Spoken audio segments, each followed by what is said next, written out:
Bhairavnath sugar works लिमिटेडचे जे काही युनिट धाराशिव जिल्ह्यामध्ये आहे, मग सोनारीचं युनिट असेल, शिवशक्ती असेल, आता नवीन चालू होणारा नरसिंह इंदापूरचा असेल, तेरणा असेल, या सर्व कारखान्यामध्ये मागच्या वेळी जे काही भाव डिक्लेअर केले होते आणि त्याच्यातला सभासदांना जो काही पैसे द्यायचे बाकी आहे ते येत्या 25 नोव्हेंबर पर्यंत त्यांच्या खात्यावरती ती संपूर्ण रक्कम जमा होईल ह्याची ग्वाही मी देतो. एक भाग. आणि सर्व सभासदांना, सर्व शेतकऱ्यांना माहित आहे की जवळजवळ 8-10 लाख कपॅसिटीचे असणारे कारखाने गेल्या वेळेस ड्रॉट होता, उसळ होती. ज्या ठिकाणी 10 लाखाचं गाळप अपेक्षित होतं त्या ठिकाणी 1 लाख, 1.25 लाख अशा पद्धतीचं गाळप झालेलं आहे. त्याच्यामुळे मागचं वर्ष हे तोट्यातलं वर्ष होतं. तरी सुद्धा हे सांगून मी माझ्या दिलेल्या शब्दापासून किंवा कृतीपासून दूर जाणार नाही.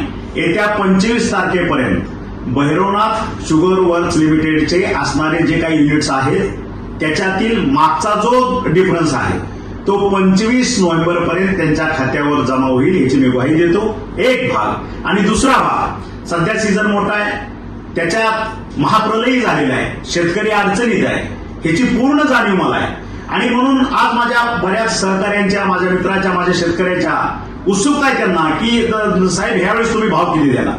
आणि म्हणून आज सर्वांसमक्ष वेळ मिळत नाही तरी सुद्धा ह्या सोशल मीडियाच्या माध्यमातून मी आपल्याला नम्रपणे सांगू इच्छितो की आसपासचे कारखाने धाराशिव जिल्ह्यामध्ये जे भाव देतील त्याच्यापेक्षा भैरवनाथ शुगर वर्क्स लिमिटेडचा 1 रुपया जास्त असेल ह्याची मी हमी घेतो आणि ह्याचं मी वचन देतो.